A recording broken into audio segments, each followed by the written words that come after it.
Hi ma'am panamapu aigi new blog da taram na usani ma'am ado ma'am ngasidi barogi sak thongyai na tawine bako ado ma'am barogi sak se tharoi oina thongdoi ni ado tharoi se jam de bako kitantani ado ma'am ado tharoi do mahadi maning kap de bako ado ma'am maning ka urasi jengmina rasi mathang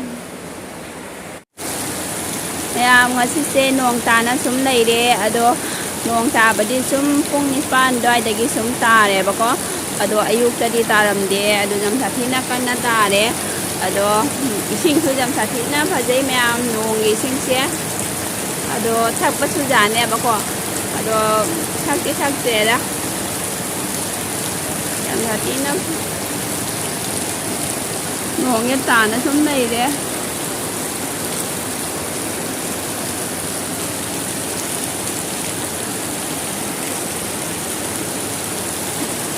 La la la la la la la Ma'am aigi tharoi do siga lai re ado tharoi se jam de bako ado aina ne ising da tinga mane sina gi morok ne bako gi morok se aina he ga sum hapchalamba aduna ne kono tawre ado ma'am aigi tharoi se je ne asita ne bako thongdo se do mi su jam de da mi ani na cha doi ne bako aidi jam na cha de ma'am aidi manga taruk khangna jai bako ado akhoi gi nupa ne ba jamna chari se ado aidi jamna cha de ma'am ado ai haji mathun se kona ta wi ba kak lakhi ge bako ado ma'am kak ko de jengmina si jam da mi tharu je ma'am asina kono ne bako aina ne ising de ne thum hapaga pore ado ising da thum hapaga nga hakting goi ne bako ado ma'am jengmina rasi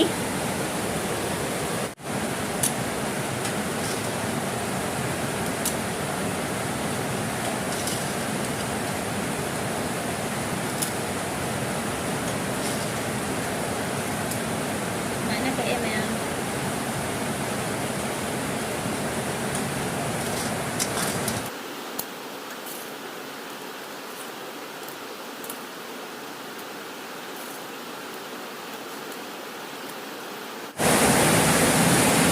Ma'am sige alu sika thongdoi ne bako ado ma'am tharoi thongba de ne sige alu se jam thati na hawe ma'am ado achouba alu budi ne ko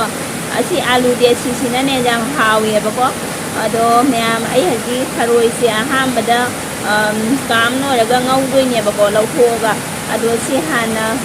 tharoi siga kono siga kam alu siga kam ora ne bako ado ma'am asi thangat khage ado alu se tangai khai do ke mi pa nungai na pa ne ko ren yang tharoi do siga thagat khre ado ai haji chanam ga tilaw ga ko ne ba ko ada me an ne rasi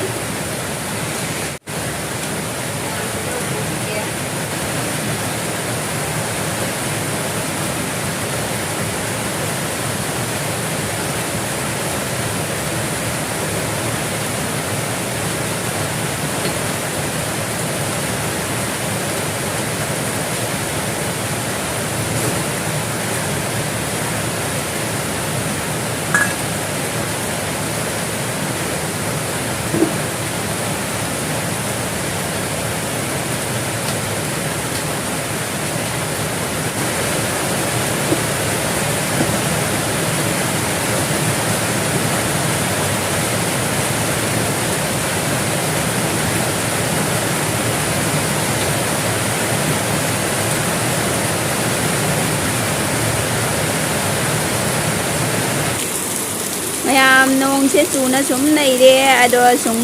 dep ta bi ne ba nong se tau se ado kari gi khu su no ne ma'am ising ge jeng ma'am lang tik dang da jeng wi thang ge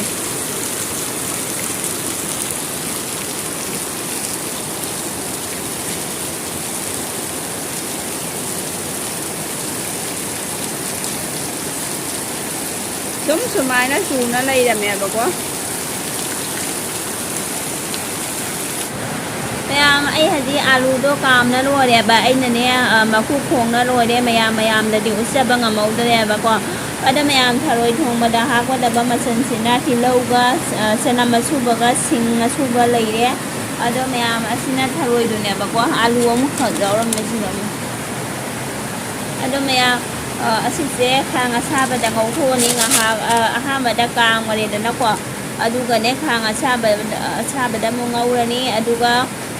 ꯂꯧꯊꯣꯛꯑꯒ ꯆꯥꯝꯊꯣꯛꯑꯒ ꯑꯃꯨꯛ ꯁꯣꯛ ꯇꯧꯗꯣꯏꯅꯦꯕꯀꯣ ꯑꯁꯤꯒ ꯄꯨꯟꯅꯅꯦ ꯏꯔꯣꯜꯂꯒ ꯑꯗꯨ ꯃꯌꯥꯝ ꯑꯁꯤ ꯉꯧꯔꯒꯦ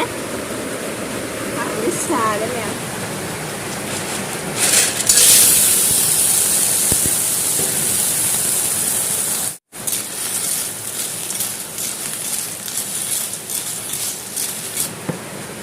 khitang hapchallage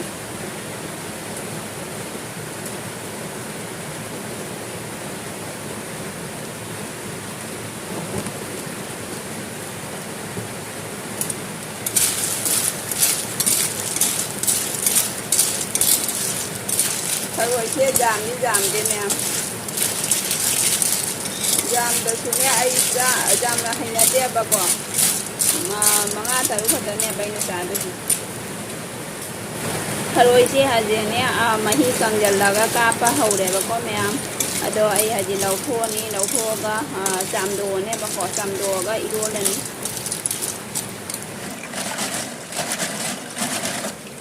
Tharoi se langtik langdra jeng ma'am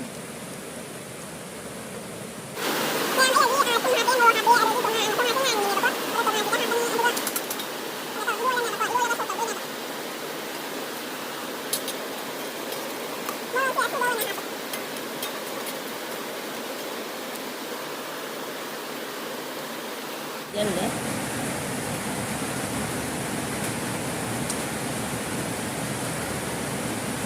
Suộc đầu là cái lùi đó ní hạt đi mềm. Xin khả cái hạt.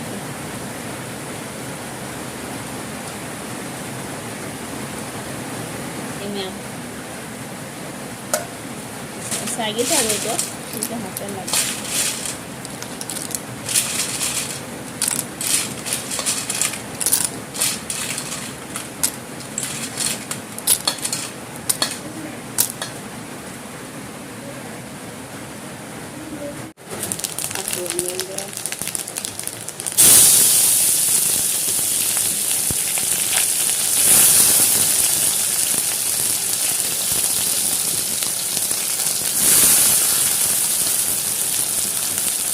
Dâu thì hàng ngầu bây giờ ni mình gì đó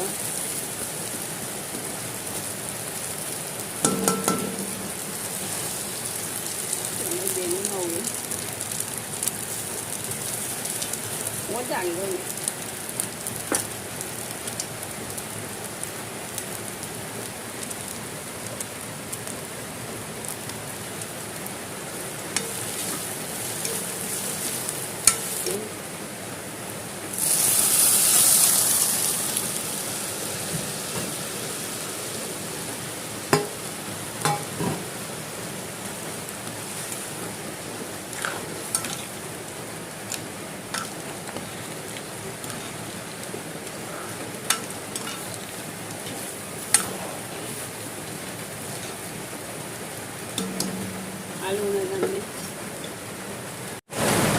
Ma'am haji haijang ye phajana saure ba ko ado ma'am meat masala se khara hapchan ge hauna bagi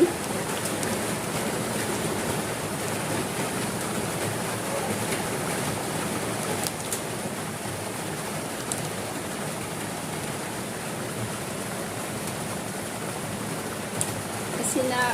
garam masala ne ba ko chicken hapna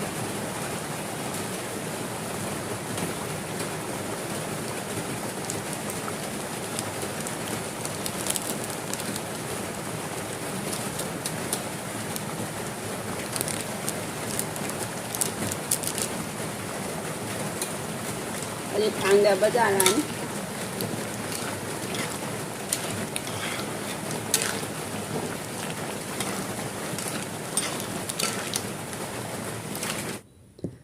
ꯃꯌꯥꯝ ꯑꯩ ꯑꯁꯥꯏ ꯕꯥꯔꯣꯒꯤ ꯆꯥꯛꯇꯣꯛꯑꯒ ꯇꯨꯝꯕ ꯍꯧꯒꯠꯂꯦ ꯑꯗꯣ ꯃꯌꯥꯝ ꯚꯤꯗꯤꯑꯣꯁꯦ ꯂꯧꯕ ꯉꯝꯍꯧꯗꯔꯦꯕꯀꯣ ꯑꯗꯣ ꯃꯌꯥꯝ ꯑꯩ ꯍꯧꯖꯤꯛ ꯍꯩꯅꯧ ꯑꯃꯈꯛ ꯇꯥꯔꯝꯃꯦꯕꯀꯣ ꯑꯗꯣ ꯍꯩꯅꯧꯁꯦ ꯃꯥꯟꯗꯣꯏꯅꯤ ꯃꯌꯥꯝ ꯑꯗꯣ ꯃꯥꯟꯗꯣꯏ ꯑꯣꯏꯔꯁꯨ ꯌꯥꯝꯅ ꯄꯤꯛꯈ꯭ꯔꯦꯕꯀꯣ ꯄꯤꯛꯊꯔꯛꯑꯦ ꯑꯗꯣ ꯑꯁꯤ ꯑꯃꯈꯛ ꯇꯥꯔꯝꯃꯦꯕꯀോ ꯑꯗꯣ ꯍꯩꯅꯧꯁꯨ ꯄꯥꯟꯗꯦ ꯀꯨꯝꯁꯤꯗꯤ ꯑꯗꯣ ꯑꯁꯤ ꯑꯃꯈꯛꯇꯪ ꯇꯥꯔꯝꯃꯦ ꯑꯗꯣ ꯁꯤ ꯃꯦꯠꯅ ꯆꯥꯈꯤꯌꯦꯕꯀꯣ ꯃꯌꯥꯝ ꯌꯦꯡꯃꯤꯟꯅꯁꯤ ꯑꯣꯈꯤꯒꯦ ꯍꯧꯖꯤꯛ ꯃꯌꯥꯝ ꯊꯨꯝꯒꯗꯕꯗꯤ ꯃꯥꯜꯂꯦꯕ ꯑꯗꯣ ꯈꯪꯗꯦ ꯃꯌꯥꯝ ꯑꯗꯣ ꯆꯤꯅꯤꯒꯗꯤ ꯄꯣꯔꯛꯏꯅꯦꯕ ꯆꯤꯅꯤꯅꯦ ꯆꯤꯅꯤꯒ ꯊꯨꯝꯒ ꯄꯣꯔꯛꯏ ꯌꯥꯝ ꯆꯥꯏꯒꯦ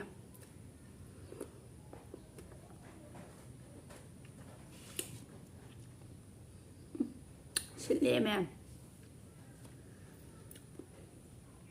ꯃꯥꯟꯗꯣꯏꯅꯤ ꯊꯨꯝꯒꯗ꯭ꯔꯥ ꯍꯥꯏꯕ ꯃꯌꯥꯝ ꯁꯤꯟꯗꯅ chini por ahí chini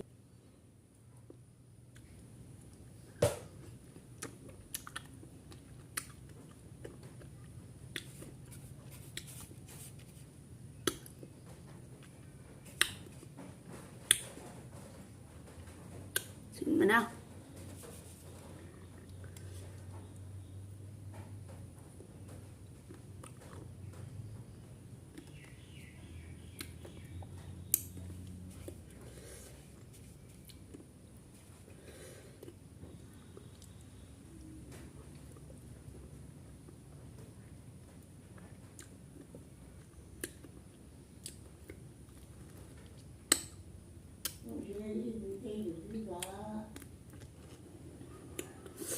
ꯃꯌꯥꯝ ꯁꯤꯜꯂꯁꯨ ꯌꯥꯝ ꯊꯤꯅ ꯍꯥꯎꯈꯔꯦ ꯇꯨꯝ ꯍꯧꯒꯠꯂꯛꯄꯒꯤ ꯍꯩ ꯆꯥꯅꯤꯡꯕꯗꯣ ꯑꯗꯨ ꯑꯣꯏꯌꯦꯕꯀꯣ